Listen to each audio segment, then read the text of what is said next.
All right, well, it's good to be back. Knock, knock. Well done. Who's there? Thank you. Beats. Beats. Beats me. By the way, Dr. Barnard is a musician among many talents. Dr. Barnard, do you know what Beethoven's favorite vegetable was? Beats me.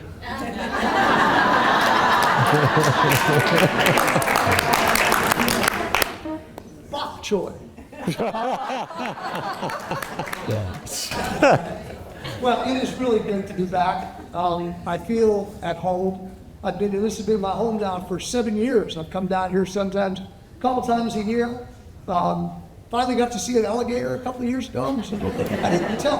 When I invited Dr. Barnard, I don't think I told you, there are alligators all over the place. Fortunately for today, Sun City wasn't very sunny. It was cold. So they tell me the alligators are kind of hiding, so get out of here before the sun comes up. But it really does, I really do feel at home. I got my badge. You guys gave me as an honorary member some years ago, and I do wear that with a lot of pride. It is so impressive to me what you folks do.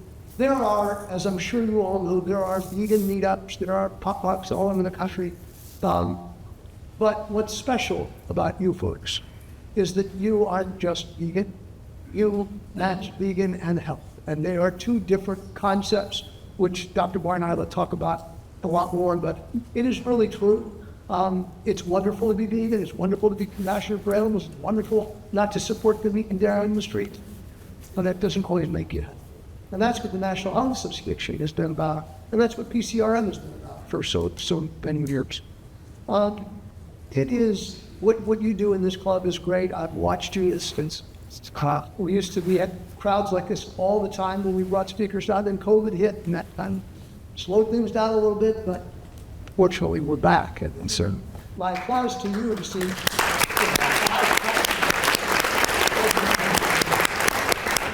So again, they say that I'm the first distinctive speaker. I'm not the distinctive speaker.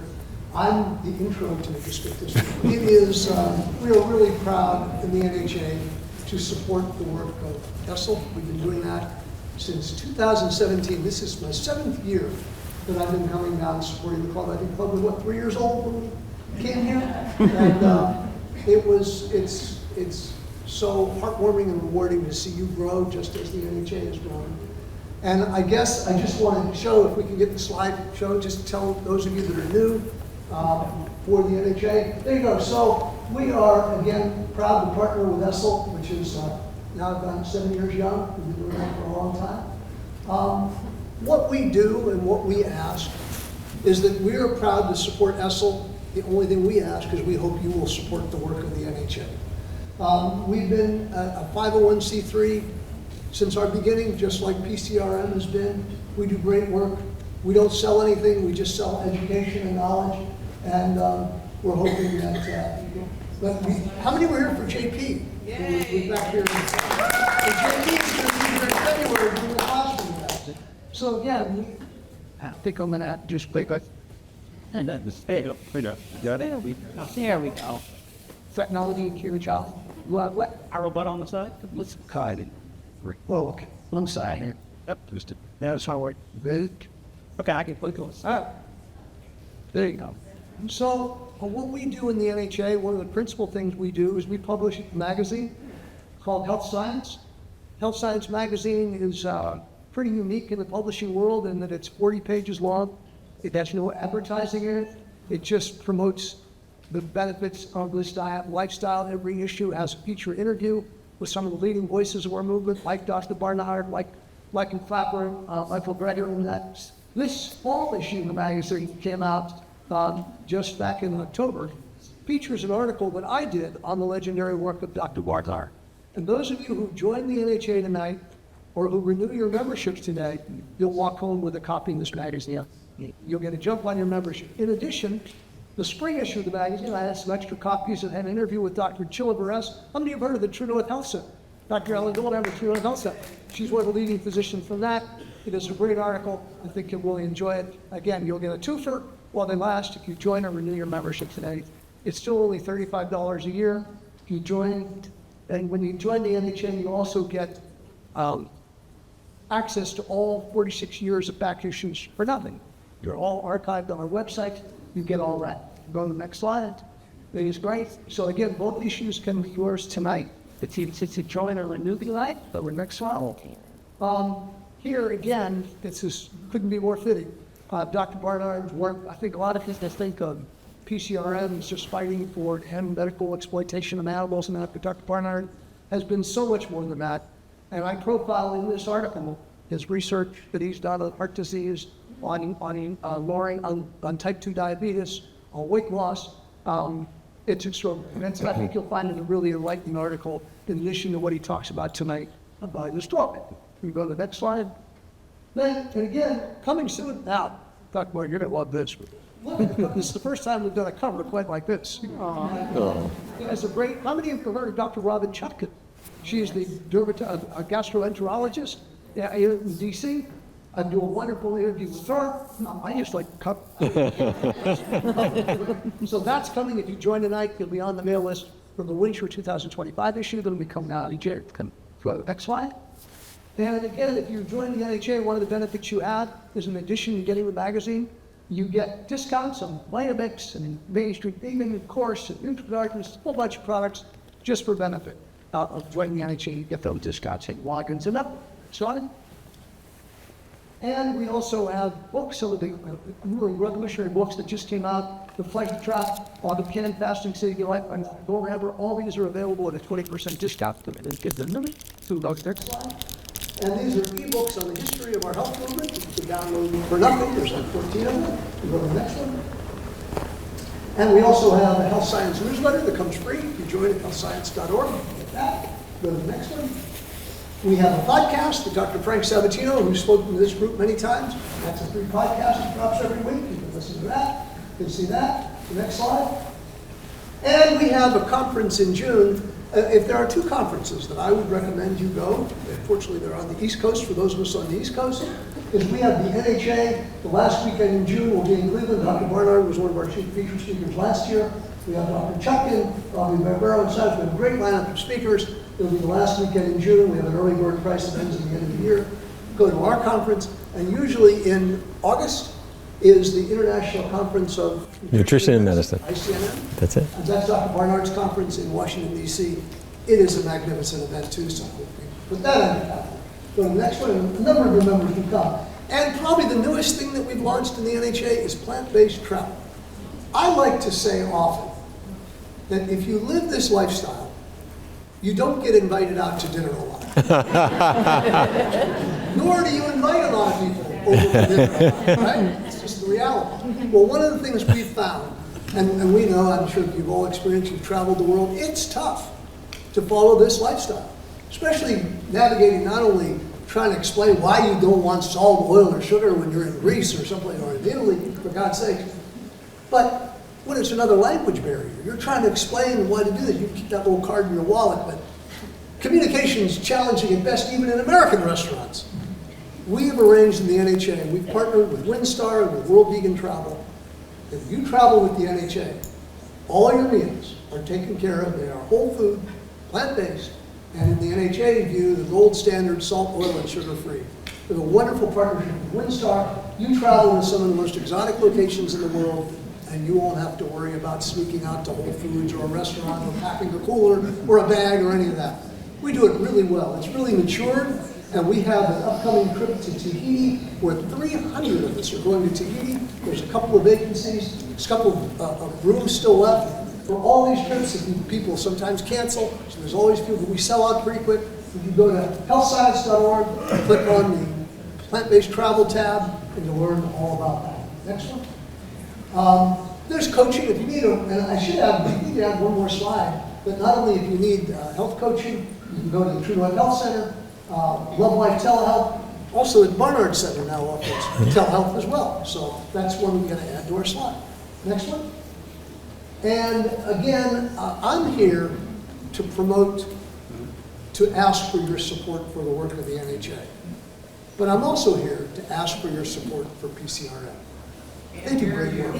They are so aligned. They are so aligned with the work of the NHA. Their magazine, what's that? How about now? The top story tonight. So I'm urging your support of PCRM. You know, I'm very proud of Health Science Magazine because it's 40 pages, it has no advertising in it, it's just articles on health, and I think it's wonderfully readable. Good Medicine, published by Neal Barnard, is the other magazine that we champion because it does the same thing. It's readable, I look forward to it once quarterly, just like ours, and it's worth a membership in PCR to support that. So support them, because they do great work, just as I think we do. Next slide. And, of course, donate to the NHA. Again, we are a 501c3, we want you to do that. And all your donations are tax deductible. Next, and last, again, if you join, if after the lecture tonight, you meet me in the back, you will go home with, if you join or renew your membership, you go back with the latest 2 issues of Health Science Magazine while they last. You'll be on the list for the next issue of the magazine. And I think, again, it will be a gift of health. You can also give a gift membership. It is giving the gift of health, and I hope you consider doing that. So that's my only commercial and promote for the NHA. I hope to see you in the back. Again, we support the NHA, we'll continue to support the club. That's just kind of what we've been doing for 7 years, and track record's pretty solid in that regard. So finally, again, I'm not the distinctive speaker here. Dr. Barnard is a really distinctive speaker, and once in a while we say that sometimes when we introduce people, we say that need no introduction. He is truly one that probably needs no introduction for so many of you. So many of you, I'm sure, have gotten his Kickstart program. So many of you have read his numerous books that have come out. Dr. Barnard and I go way back. He was at our conference this past year, and I had him sign a copy of a book called The Power of Your Plate, which was like the first book he wrote, like way back in the day. And so we go way back. The work that he does at PCRM is really transformative for the world. What he's done to make medical education more humane, the work he's done for human health, the work he's done for compassion has been extraordinary. I guess I would just add one more thing, that one of the privileges of my life, being involved in this health movement, the whole food plant-based health movement, my whole adult life, is that I've had the privilege of meeting a lot of great leaders, great voices, Michael Clapper, Michael Greger, all that. I gotta say, without fear of contradiction, that Neal Barnard is really one of the most decent, kind, generous human beings I've ever met. He is, in my opinion, the finest leader that this whole food plant-based health movement has ever produced. It is truly my privilege and pleasure to bring him to your great club, Dr. Neal Barnard. Thanks for making the copy. Kindest introduction I ever had. Thank you. Well, first of all, Maria, thank you. Thank you, Mark. Thank you to Katie and Bruce for your hospitality. Thanks to all of you for coming here. And we've been talking for a long time about me coming down here, and I never had a chance to do it. And I'm so glad to be here and see the wonderful work that you're doing. Okay, but I want to talk about first, you don't need to change your diet because all you need to do is to inject Wegovy, right? Your digestive tract makes something called GLP-1 in response to eating food. And the GLP-1 goes to your brain and it reduces your appetite. And so GLP-1 is made by your body. Mother Nature holds the patent. So Novo Nordisk cannot make GLP-1. It can make a synthetic GLP-1, and they call it Wegovy.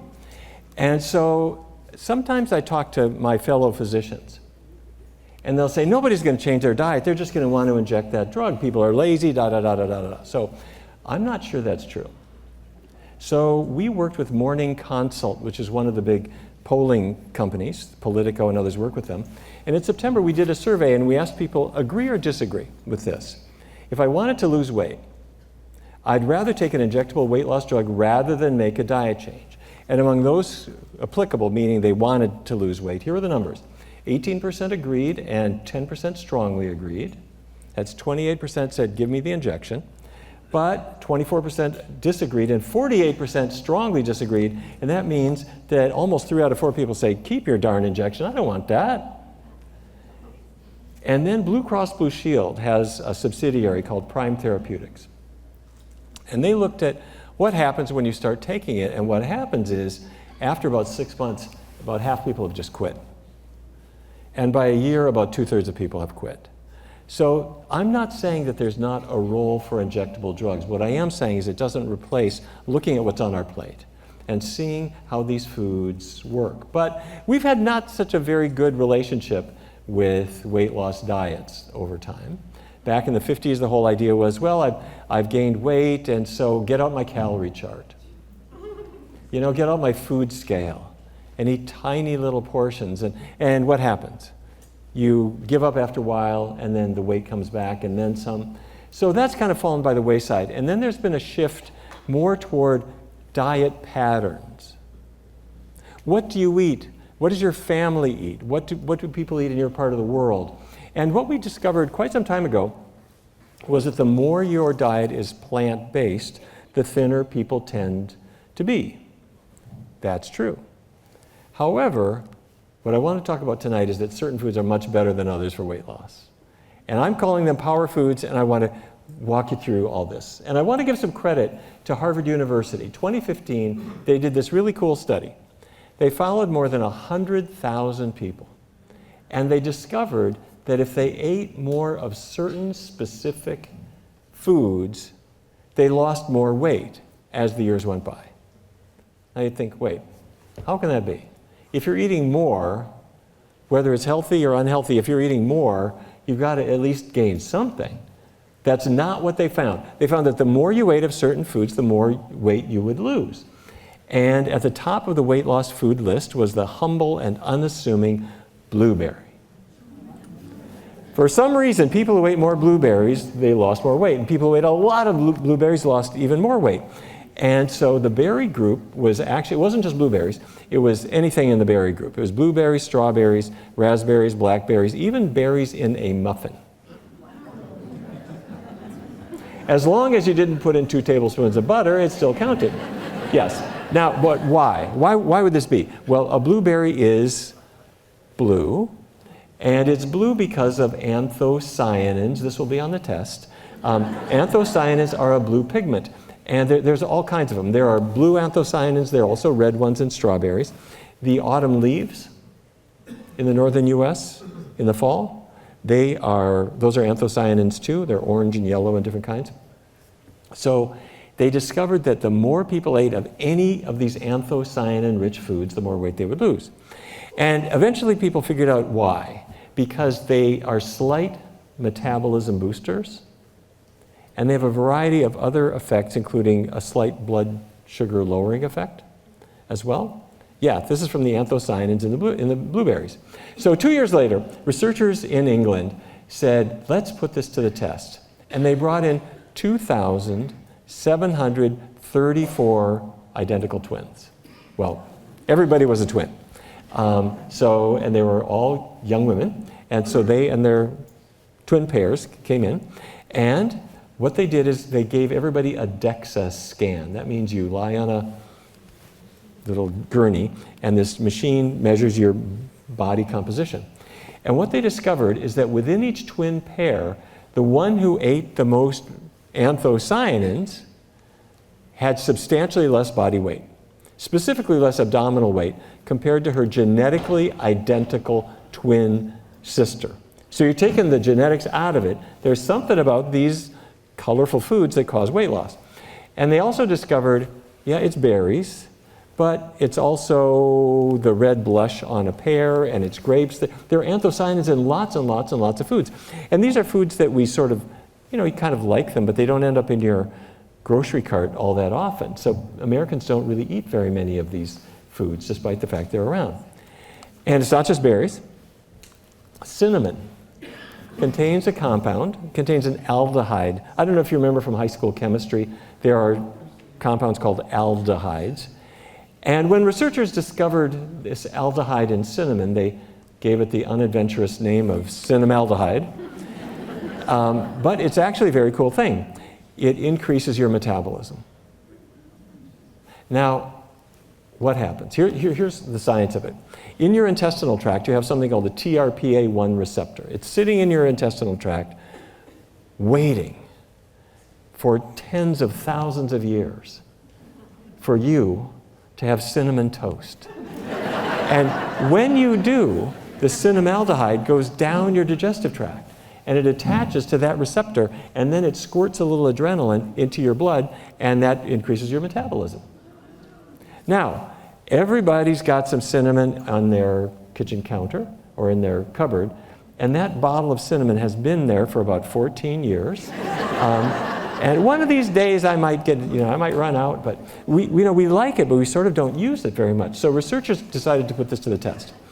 And researchers, it was 2017. They brought in 116 people, and they gave half of them cinnamon and half a placebo, a dummy, all in capsules so nobody could tell what it was.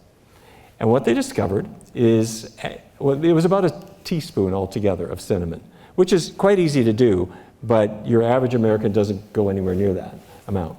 And after 16 weeks, here's what they showed, is that the placebo group, sort of nothing happened, but in the cinnamon group, they lost about 7.5 pounds.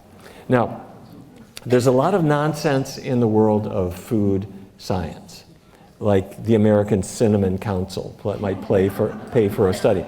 So the way we try to sort out what is nonsense versus what is real is we look at every study ever published on a particular topic. And this will not be on the test, but this is what we call a forest plot, where we put every study on its own line, and then you put a big black vertical line in the middle, and if the results are smack on that black line, then nothing happened. If it's to the right of that line, people gained weight. If they're to the left of the line, that means people lost weight. And pretty much every study is either some or a lot of weight loss. So we've decided we've got a mechanism for it, we've got really consistent results, and it's not industry funded for the most part, so believe it. All right, so then hot peppers. Did you ever go to the Mexican restaurant and they were kind of extra exuberant with the jalapenos? And when you're kind of mopping your brow, it's capsaicinoids that are causing that sensation. And by the way, you should see the way this research is done. You bring in research volunteers, and you give them really, really hot, you pay them $50, and you give them really hot peppers. And the capsaicinoids cause a little bit of reduced appetite, but they also increase your calorie burn. So anyway, it works if they are pickled, it works if they are fresh. It does not work if it's a bell pepper. Bell peppers are good, they're crunchy, but they don't have any capsaicinoids, so they don't have that thermogenic effect. Okay. So anyhow, for all these years, I've been saying, like, don't eat Spam, don't eat Velveeta, don't eat this, don't eat that. And I suddenly discovered, wait a minute, there are things that you should eat. And I'm going to call them power foods. Whether it's blueberries or cinnamon or hot peppers, it turns out there are dozens and dozens of foods that make weight loss much, much easier, except that people don't eat them very often. So I worked with Dustin Harder and Lindsay S. Nixon, who are the world's greatest recipe developers. And I said, let's make our list of power foods and see how they'd work. So Dustin said, well, easy, give me the blueberries. And he made a blueberry syrup. Simple. And Lindsay said, give me your cinnamon, and I'm going to make cinnamon French toast. And you think, is this dieting? Yeah, it works. It's fine. Now, you don't glop it all up with lots of bad stuff, but it works really well. And so then Dustin got carried away. He made a triple berry sorbet, and all it is 3 berries, blueberries, strawberries, raspberries, some bananas, a little bit of cranberry juice or cherry juice, and a little maple syrup. That's the whole thing. And you take it, you put it in a glass bowl, put them all in a glass bowl, take your immersion blender, and you put it in there and you go,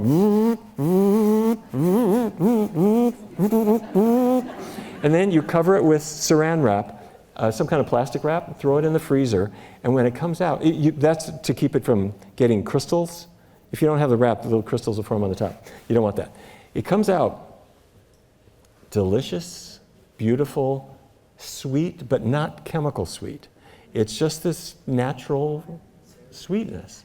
And then, what about kids? Kids are eating all kinds of junk these days. So when they come by your house, now you give them these purple popsicles, except all that's in them, this is the whole ingredients list. Blueberries, bananas, pears, almond milk, lemon juice, that's it. And you whiz it down, and you know in the bigger grocery stores, in the aisle where they have can openers and measuring cups and stuff, they have popsicle molds. And you put it in the popsicle mold, put a little stick in, or you can do it in an ice cube tray if you want. And the kids come over and it's purple and it's sweet, and you're giving your kids the healthiest snack they've had in the longest time. They were looking for junk food and they think they found it, but it's totally healthy.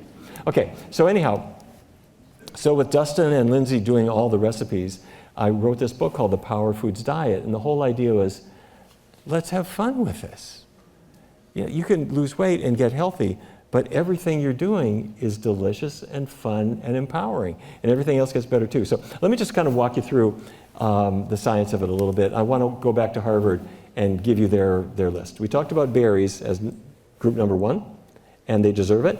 But group number 2 is cruciferous vegetables. You familiar with those? That's broccoli, it's cauliflower, Brussels sprouts, there's lots and lots. They are cancer fighters, but they were number 2 for weight loss at Harvard. Group number 3 is green leafy vegetables. So yes, some are cruciferous, but also things like spinach or even lettuce. People badmouth iceberg lettuce. Let me tell you something, it's doing its best. So we're not going to say anything bad about our friend lettuce, Okay, so group number 4 is melon. And 2 things about the melon. That orange color is beta-carotene. Beta-carotene is an antioxidant cancer fighter too, very good. For reasons we cannot explain, beta-carotene-rich foods tend to be associated with weight loss. We see this with a lot of the antioxidant-rich foods, and I don't know the reason for it, but they are. But the other thing about the melon is it shows us something about human behavior. You buy a cantaloupe, you bring it home, and the next day it's still on your counter where you left it. And the day after that, it's still on the counter. And on day 3 and day 4 and day 5, it's starting to get little dents in it. You think, I wonder if it's still good. I don't know. For some reason, we just can't take a sharp knife and cut it up. So what you really should do is when you get the melon, before you do anything else, just take a knife and cut it into little cubes. And then put it in the cold museum. And so that when your family members come by and they open this looking for junk, they're going to see things, if they are bite-sized, they go instantly into your mouth. People can't resist it. So this only works if we actually cut it up and put it in there. And same thing with watermelon. Now that's not beta-carotene. That's a cousin of beta-carotene called lycopene. You heard of that. That's the red antioxidant. Cancer fighter, especially prostate cancer. Lots of lycopene, very good thing. And cut it up too, and you got a good snack. Okay, group number 5 at Harvard is citrus fruits, and I don't care which citrus fruit it is, they all seem to be associated strongly with weight loss, and people are pretty good about including them. Where kids today have forgotten their legacy is with the bean. Our grandparents knew about beans, did they not? Kids today wouldn't recognize a bean, probably. But beans are good. The whole legume group is good. Beans, peas, lentils. And by the way, let me say something about soybeans. Soybeans were also associated with weight loss. But as an aside, have any of you heard this urban myth that soybeans cause cancer? Let me see hands. Who's heard that? Okay. Let's just talk about that for one second, because I want to... There's a lot of harm being done, unfortunately, to people, which, here's the story. Soybeans contain what are called isoflavones. Their technical names are genistein, daidzein, glycine, but they were discovered decades ago to attach to estrogen receptors. So in your body, if you eat a soy product, the isoflavones come out and they'll attach to estrogen receptors. And that freaked scientists out, because they thought, wait a minute, we already know that in a woman's body, her natural estrogens will attach to estrogen receptors, and if you've got too much of it, it causes cancer, breast cancer. So the advice went out saying, don't eat soy products because it'll increase the risk of breast cancer. And if a woman was previously diagnosed with breast cancer, she should avoid soy. And men should avoid soy because it will cause breast enhancement. Man boobs. Well, first of all, you can disprove that rather rapidly. Go to the beach on a hot summer day, and if you will see a guy who's kind of heavy set and he's pulling off his t-shirt and he's got some breast enhancement, go right up to him and say, how much tofu have you eaten this past week? Now, I guarantee you, he will tell you, tofu? I don't eat tofu. Well, what do you eat? Chicken wings? You know, pizza, cheeseburgers, normal American stuff is what I eat. What has happened to him is that he has eaten fattening foods. And as he has gained weight, his fat cells have grown, and fat cells contain an enzyme called aromatase that converts his testosterone into estrogen. And that's where he got man boobs, okay?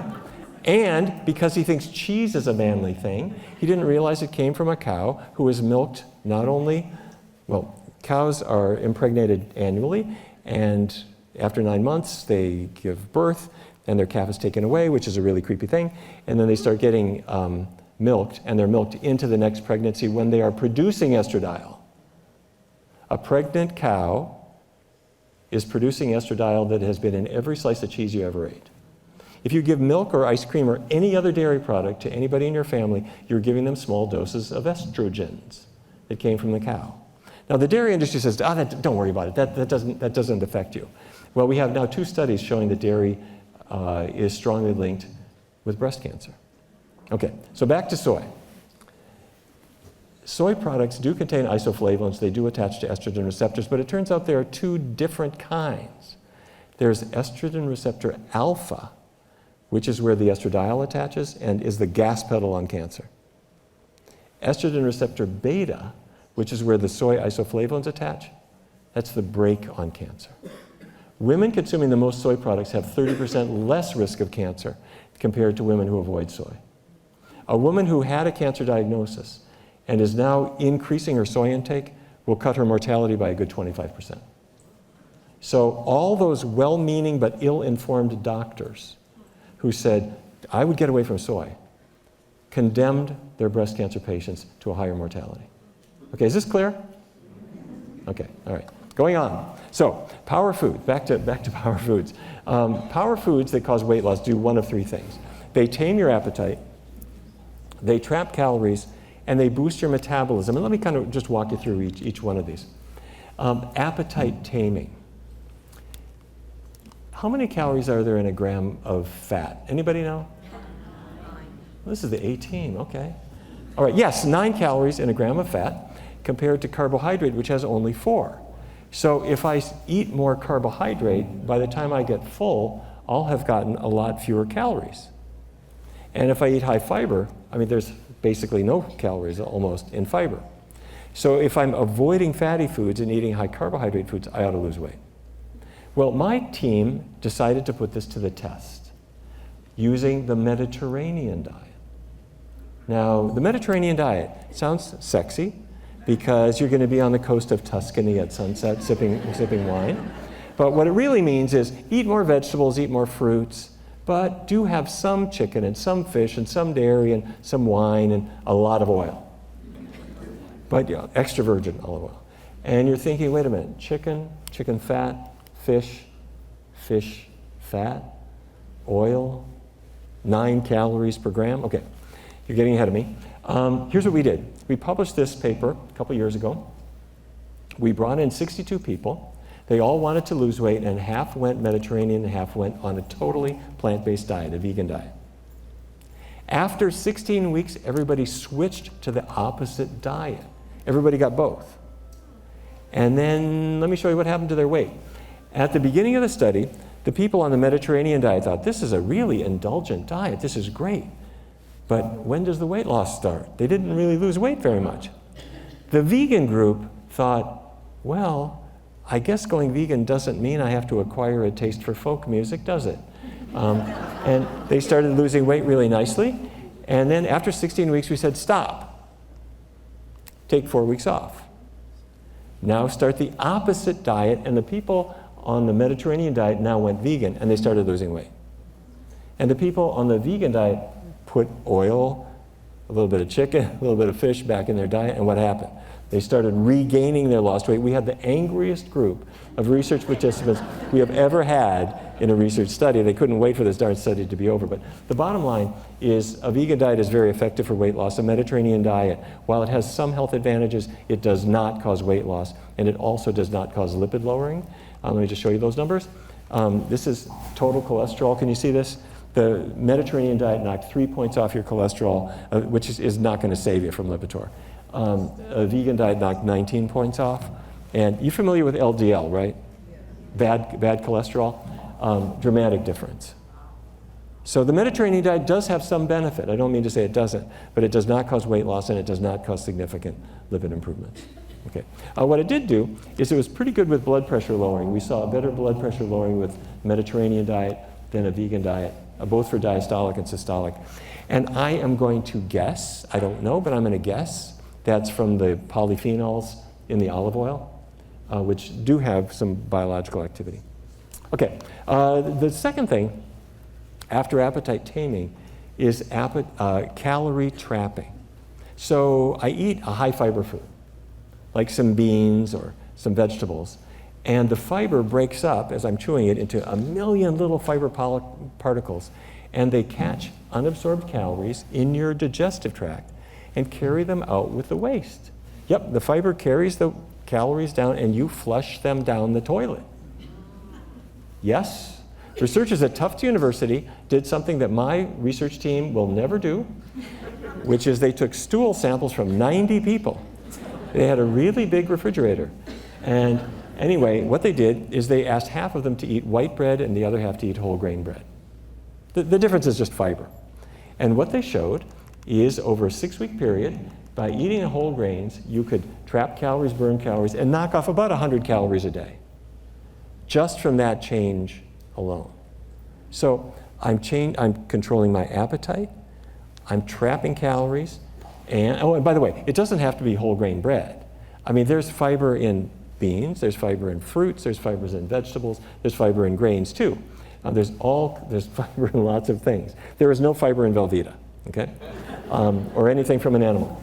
Okay, the third thing and the most wild thing is metabolism boosting, and we discovered this back in 2005. And let me illustrate this with a question that might have been on your mind when you came here tonight, which is, what's the difference between you and a crocodile?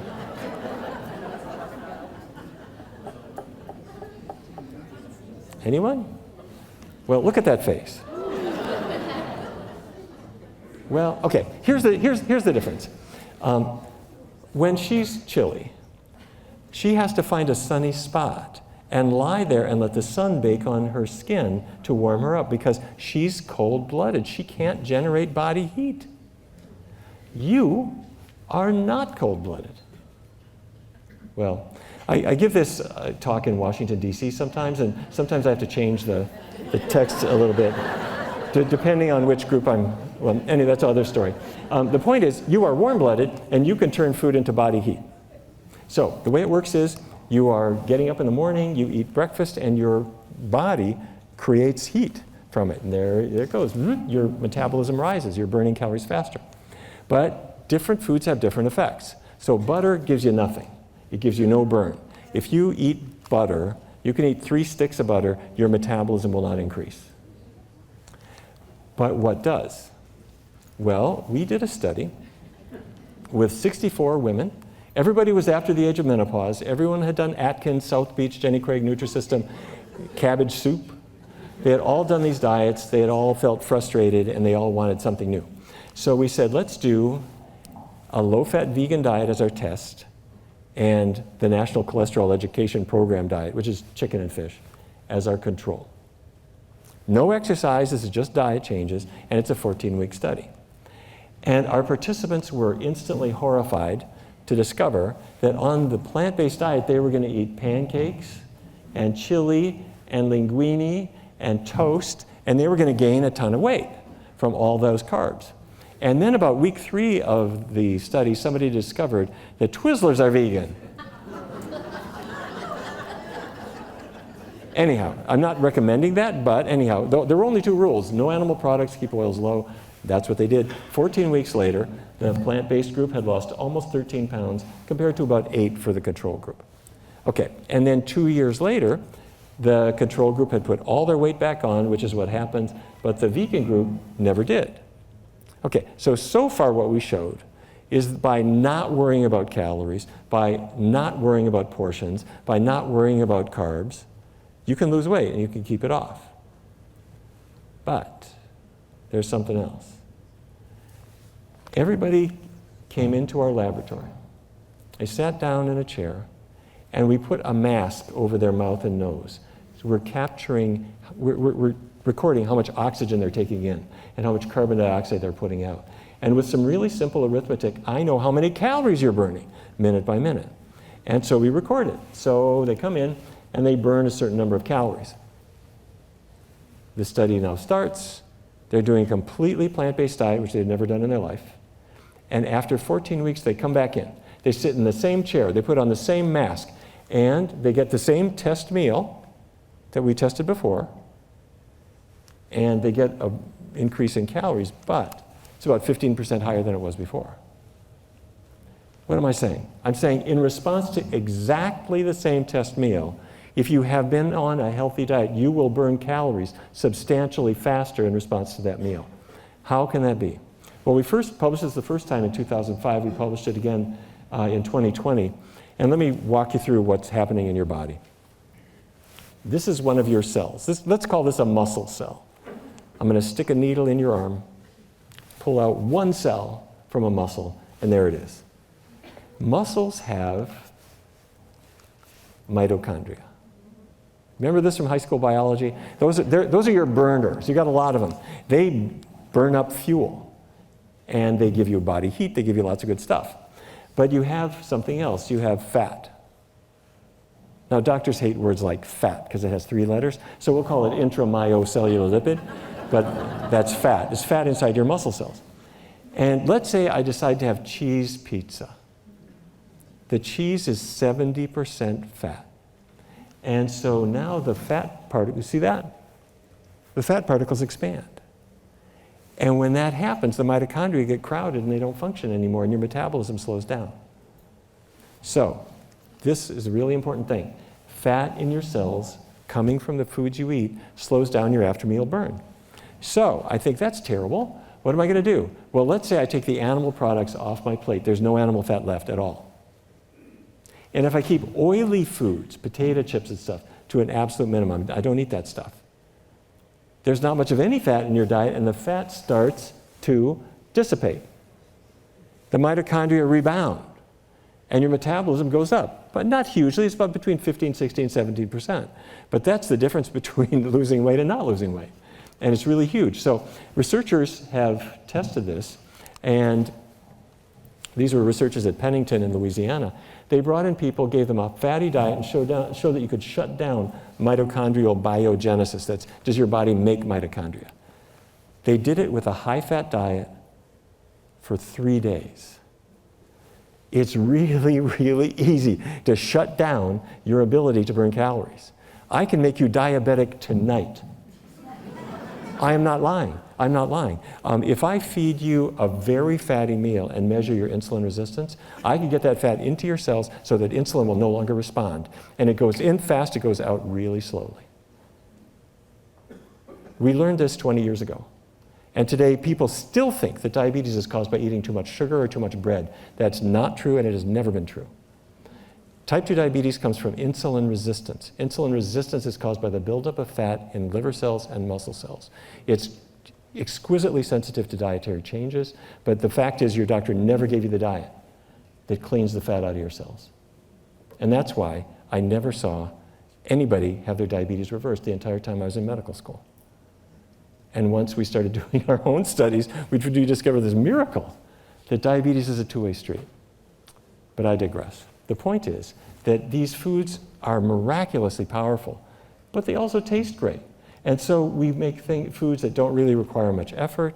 ones that are a little fancier if you want to, but the whole idea is to enjoy it, because why not? We have taste buds for a reason, and we can have fun. Now, certain foods are worse than others for weight loss, like salmon. Yes, everybody will say, well, you eat salmon, don't you? Well, here's why not. Atlantic salmon is 40% fat and Chinook is 52% fat. It's better quality fat than pork fat, but it goes right into your cells. It will shut down your mitochondrial activity just like any other kind of fat. Oil, coconut fat. There's no faucet on an oil tree, on an olive tree. It makes olives. And to get extra virgin olive oil, you have to throw away all the fiber and all the pulp and put it in a bottle. It's a concentrated product. So we have ways of really packing it in. But let me say extra bad things about coconut fat, coconut oil, because it's being promoted as, do you hear people say it's natural and really a good thing? Well, there's coconut oil and palm oil. They come from palm trees. And the first bad thing is they are loaded with saturated fat, the one that raises cholesterol. Look, it's coconut fat, 83% saturated. Palm oil, about 50%. Okay, that's bad. Does that mean it will raise my cholesterol? Absolutely. This is the effect of coconut oil. On average, when you put all the studies together, it's good for about 10 extra points on your cholesterol. Same with palm oil, good for about 12 points on your cholesterol test. There's no question about it, they will raise your cholesterol. So what can I do with coconuts? There are appropriate uses of coconut oil. You can make a candle. You can shine your shoes. You can wax your car. You can put it in your hair. Don't eat it. So that raises the question, is Coca-Cola the reason why everybody is getting heavy? Or is it Velveeta? I am going to say, well, have a look. The leanest beef is 29% fat. And if you look at animal products, they all have fat. And then if you look at plant products, they have less fat. Where is cheese? Is cheese fatty like beef, or is it kind of low fat like a bean? Closer to beef? 70% fat. Yikes! That's right. And by the way, there is Coke Zero, there is no Cheddar Zero. You get every calorie in it. Doesn't matter what it is. Okay. How many calories does the average American get every year from cheese?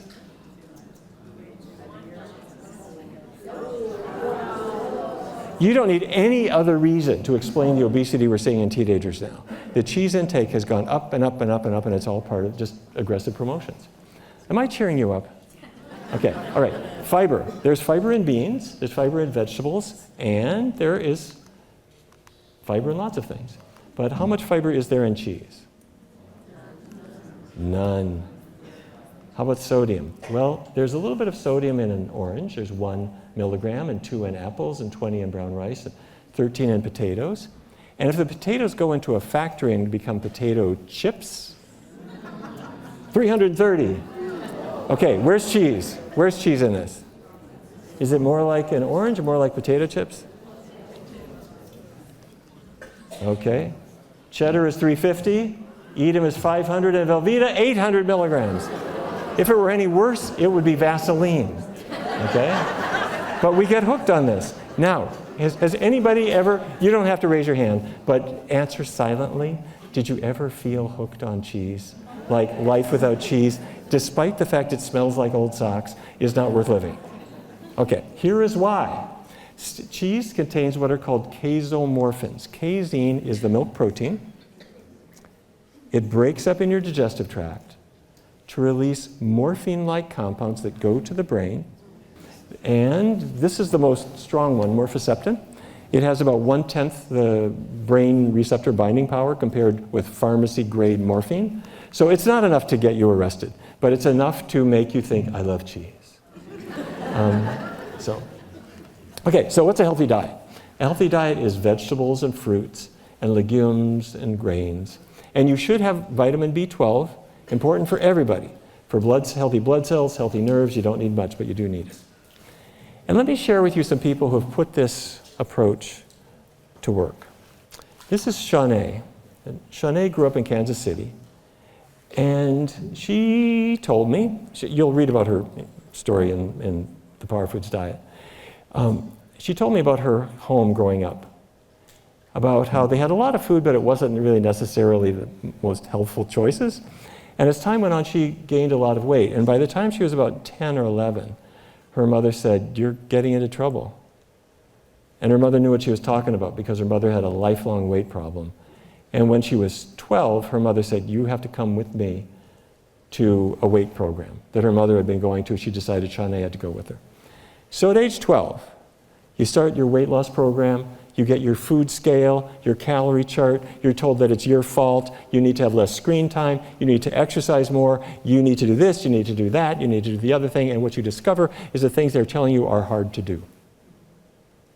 And you don't do perfectly. And then you feel even worse. And you memorize all that. And you play this tape for the rest of your life. Luckily for Shanae, she started to learn that there are healthy foods out there that she came to learn about and actually liked, and started bringing in more fruits and vegetables and healthy foods, and drifted toward a plant-based diet. And the more she did that, the more weight she started to lose, really easily. It was just coming off.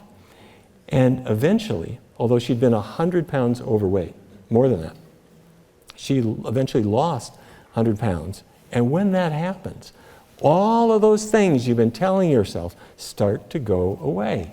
And she got her sense of pride back and thought, let me get some new clothes, you know? And then she said to her mother, "You helped me when I was little, let me help you." And helped her mother to adopt the same kind of diet that she did. Steve Loam is somebody you may know, or if you don't, you should. He's a cool guy. He's a cardiologist. Used to live in Chicago, and now he lives in Monterey, California.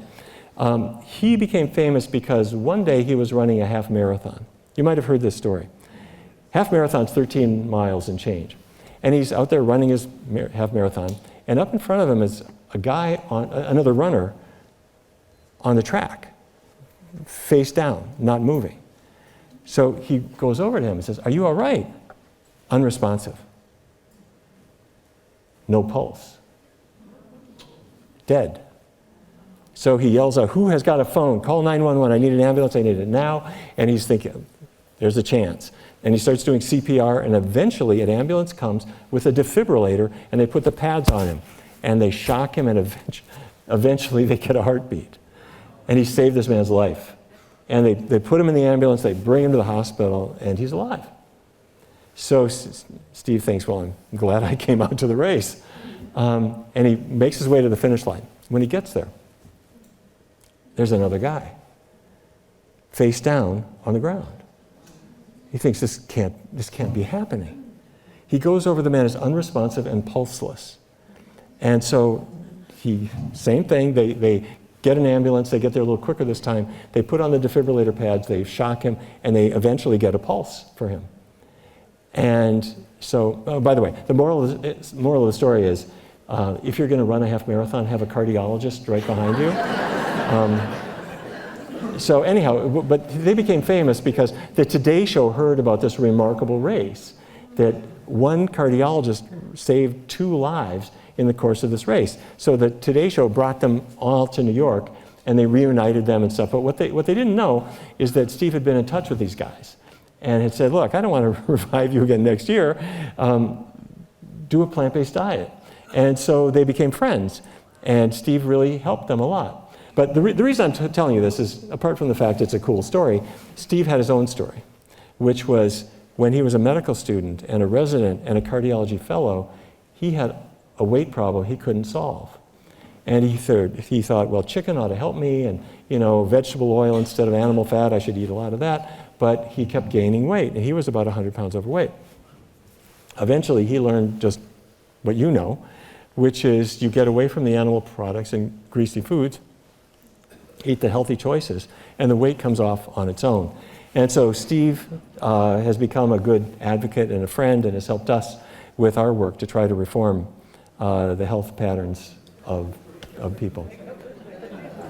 Okay, so if you were brought to this lecture by somebody else, and you were kind of unsure what you were getting into, you might be thinking, well, I think this would probably be a good thing for me to do, but I don't think I could really do it. I'm not sure if I could actually get animal products off my plate.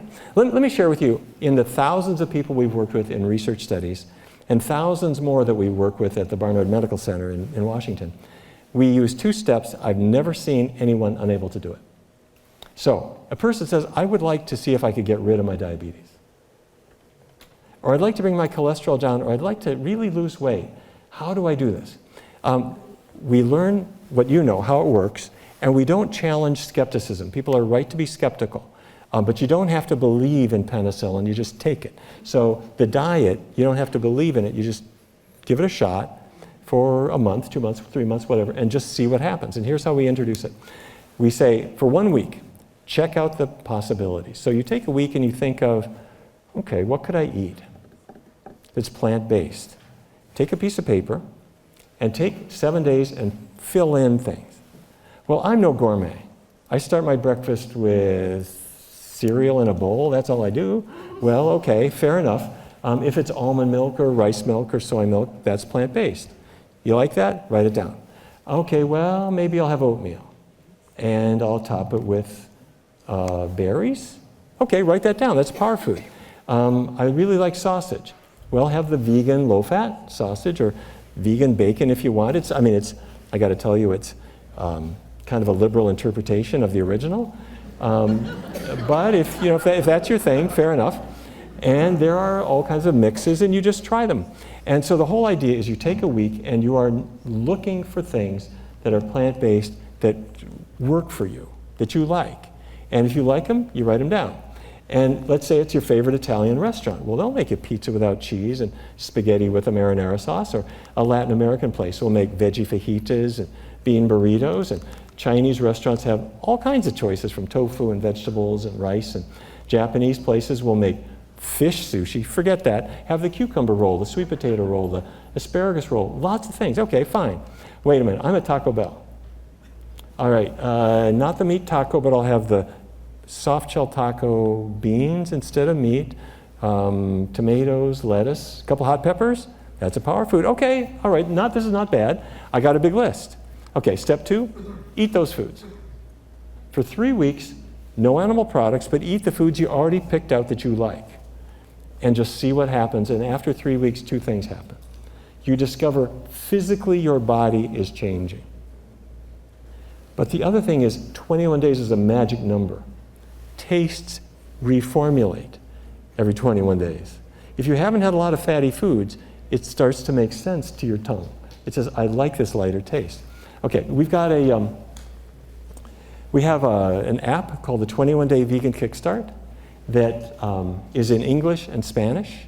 It's menus, recipes, cooking videos, all for free, so give it a chance.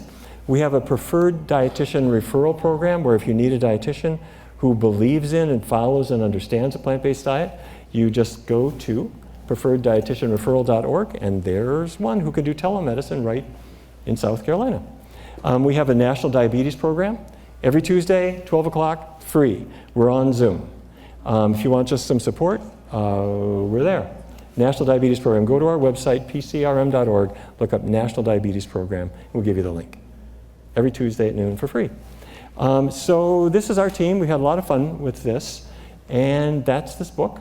And the last thing that I want to just say is, for me as a doctor, last week I was at the AMA convention in Orlando. And I have to say, it's a funny thing to be in Orlando with a bunch of doctors. They're standing at a microphone talking about complex health issues while they're wearing Mickey Mouse ears that they picked up at hotel reception. The other thing I discovered about doctors is they don't eat right. So they're not very good health food advocates.